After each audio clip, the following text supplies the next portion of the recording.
So we're reviewing a horror movie supposedly based on a true story with demonic possession and exorcisms, usually a bit of a difficult feat for a reviewer.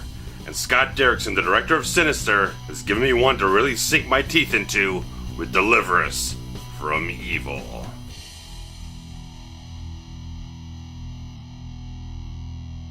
New York police officer Ralph Sarchi, struggling with his own personal issues, begins investigating a series of disturbing and inexplicable crimes. These violent, inhuman acts begin to deeply affect Sarchi and drive him to discover that an evil entity has found its way into our world. He soon joins forces with an unconventional priest, schooled in the rituals of exorcism, to combat the frightening and demonic possessions that are terrorizing their city. So as I have mentioned in previous reviews, such as with Fire in the Sky and The Conjuring, that you got these films that are supposedly based on true stories, and they have very out-there concepts that a lot of people would not subscribe to as being reality. Alien abduction, exorcisms, demonic possession, stuff like that. And I'm someone who's willing to believe in something a little bit more fantastical that exists in reality, but let's say I want to believe, similar to Fox Mulder of the X-Files. And going into this film, I just kind of I don't really kind of let that weigh heavy on me. It's like, I'm going to sit here, I'm going to enjoy the film as much as I can.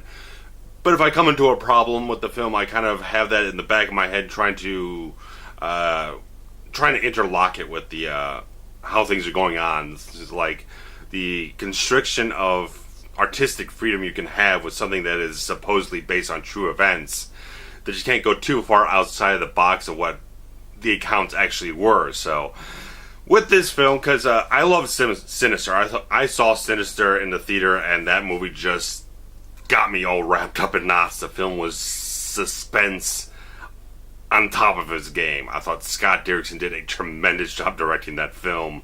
It was so scary to me. It was so suspenseful. Just had me hanging on the edge of my seat, on the edge of a wire and everything. It was a fantastic movie. And Scott Derrickson also did Hellraiser Inferno, which I thought was a terrible fucking movie. So I'm glad that after a long period of time, he's swung back up and started to do some really high quality film stuff and not direct video crap. And with Deliver Us from Evil, there's the film has good points, it has bad points, it has weak points and strong points. The best way to kind of describe it, I was trying to grasp onto, because there's that gritty cop thriller type of element, and there's the horror movie element. I was trying to find something that really kind of captured the whole thing and that sort of thing. And some of the reviews have said it's like Seven meets The Exorcist, and in a certain way, yeah, that kind of generally sums up the kind of hybrid idea of the whole film. It kind of had a bit of a feel of like a 70s cop thriller, stuff like that. Just had a nice, even kind of slow building pace of the film, which I really liked. That really kind of threw it back to more to a 70s type of vibe, but it does have a modern flair to it to a certain extent. For one, I thought the cinematography in this film was absolutely amazing. I thought it was awesome cinematography all the way through. There's just so many striking visuals, strong stuff. Just so much great emphasis on just the visuals in this film, and not being a lot of not being too flashy about things. Just trying to hold your attention for long periods of time, and just trying to focus you in and zoom you in on exactly what these characters are doing, what these situations are, how they are unfolding, and the tones and atmosphere the film has. I thought the film just looked spectacular all the way through.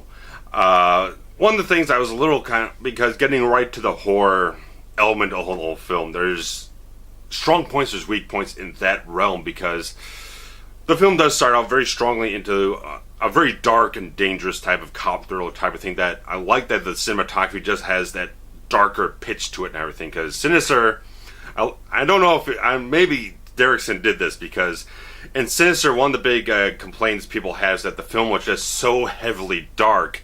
Why does no one ever turn on a light switch in this film? Well, the power's out in all these places when they go to search through them, so can't turn a light switch, they don't work. So I kind of thought that maybe he did that as a bit of a tweak, criticism type of thing. But the film, because the film has that kind of darker shade and everything, I felt that it added a deeper level of danger to everything that was going on that just a regular cop thriller would give you. So it gave you that an extra level of danger and forebodingness in the whole film. So the film really kind of starts out with that strong cop thriller type of thing, with these guys going to very dangerous situations and everything. And it took a real long time before the film really, really gripped me on the horror level. Probably almost halfway through the film before something really just kind of came out and really kind of grabbed me by the nerves and just wrangled me in a bit. But there were some sequences in the film that I felt really could have been played out for a lot more suspense. Really get the hair standing up on your arms and everything. Really get you on pins and needles, waiting for something very scary to just hit you and whatnot. And there are a number of jump scares in the film, not incessant. There's a couple of them. But I felt that the film it had those little moments here and there, maybe about 3 moments in the film that really just got right under my skin. Whether it was a visual, whatever it was, it just something that just really kind of gripped me and got right under my skin and kind of disturbed me a little bit, that I felt that the film went a little bit more towards that. It kind of embraced that a little bit more. It would have been more satisfying on the horror film level. I thought the investigation, the type of mystique the film was trying to build up and everything, with all the religious stuff, spiritual stuff, demonic stuff, really worked well. They really executed that in a great way. And I thought the performances in the film are excellent. Eric Bana does a great job, completely convincing as a Bronx, New York cop. Has that weathered, weary quality. He's hard edge, he's gritty, and he has a dimensional, emotional quality to him. You see a lot of kind of scars within him as the film goes on, certain things that have haunted him and whatnot. And I thought Edgar Ramirez did a fantastic job as Father Mendoza. He has that great ethereal air around him while still being very kind of down to earth, kind of a real quality to him. I thought he did a great job in the film. Everyone I thought did solid work. Even Joel McHale, who you know so much from all of his comedy work and whatnot. They put him here as a gritty street cop and everything, and he pulls it off very well while still having a couple of snarky, humorous moments in the film that just worked because Bana and him just have a really good chemistry as partners in the film. I thought they worked off each other really well. I thought McHale was very convincing as a physical actor in various sequences in the film. And I thought the soundtrack was pretty effective at times. Not the score so much, but there are audio elements added into the score. They're just these kind of shrieking, weird sounds that they're really freaky, and they really just, again, get right under my skin. That really worked really well. You can see there's these splashes, these moments that just show that, yeah, they can achieve that level, but they don't go for it as much as I think they could have.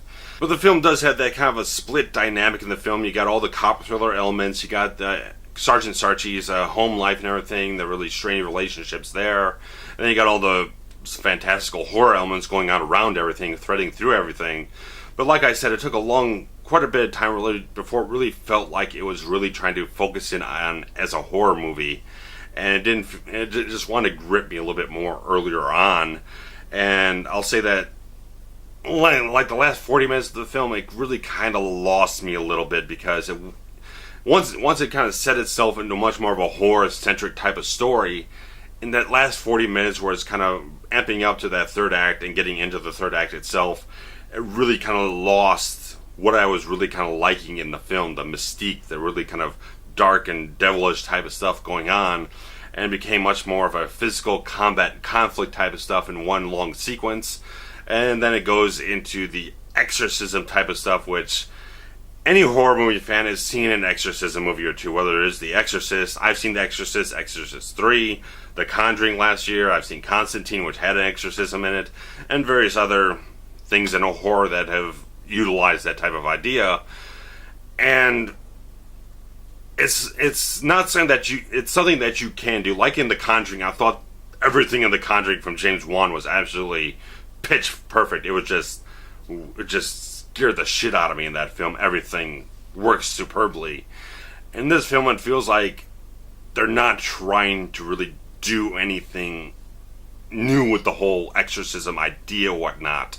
It doesn't feel like it's going anywhere that you haven't seen before. It just feels like the same type of thing that's done fairly well, but it doesn't really get you to the level that you want to get to when it's supposed to be the climax of the movie.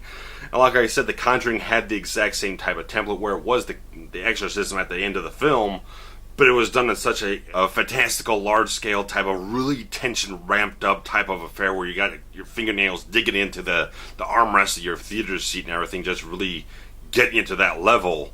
In Deliver Us from Evil, it just doesn't feel like there's anything that they have fresh to put into the concept or anything to really kind of dress it up in a different way or really kind of strip it down or whatever it is. There's nothing. It just feels like we have to do an exorcism in this film, so this is what we're going to do. We're just going to run through the regular type of things. It just doesn't feel like there's anything there to really kind of get you going. I mean, when it gets a little more personal, it really kind of drew me in a little bit more, but it really just didn't hit it off as the climax of the film really should have. And overall, I'd say Deliver Us from Evil is an okay film. I mean, I like what it's doing. I like what it did. I like the whole dark, gritty, cop thriller type of stuff mixed in with a really demonic horror movie type of thing. It felt kind of like late 90s, something like Fallen or End of Days or something like that, but done with a bit of a more a real kind of hybrid type of thing. It's got a modern type of style to it in a way, but it also has a bit of a 70s type of mentality with the restraint and pulling back. You're not doing flashy stuff, but there are those jump scares and everything, so it just feels like they're trying to do a couple different things that really should work out in a much stronger type of way, but it really just didn't quite consistently hit the right spark at every point in time.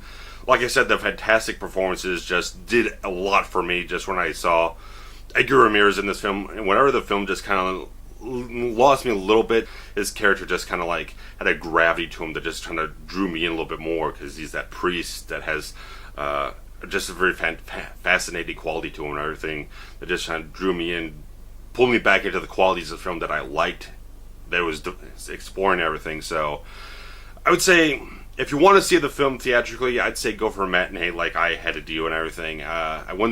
I'd say it's better than a rental recommendation, but it's kind of in between there or whatnot. So if you want to see it theatrically, go ahead and just hit up a matinee. Otherwise, it's not too much of a big thing if you wait for a rental. But I think it's a fairly good horror movie. It's doing a lot of good things, but it doesn't quite hit the right spark at a consistent pace, a consistent amount of times in the film. So that's pretty much all I got. The film has a couple of scares here and there, but it really doesn't deliver the choked up type of suspense that I really liked in Sinister. So go watch Sinister if you haven't seen it, and then probably check this one out and see how they compare for you. And if you have seen this film, go ahead and post some comments below, or what do you think, if you think Scott Derrickson is a good choice for Marvel's Doctor Strange movie. He's going to be the writer and director of that, so post some comments below, and I will get back to you in due time. I'm not sure what the next review will be for a newly released film, but I do plan on seeing later on this year Expendables 3, Sin City 2, Horrible Bosses 2, and I kind of like that trailer for Dracula Untold. We'll see how things progress going into October, see if it holds my interest. So post some comments about that stuff too if you think any of that's capturing your interest or really looks like shit. So catch you later. Take care. Bye-bye.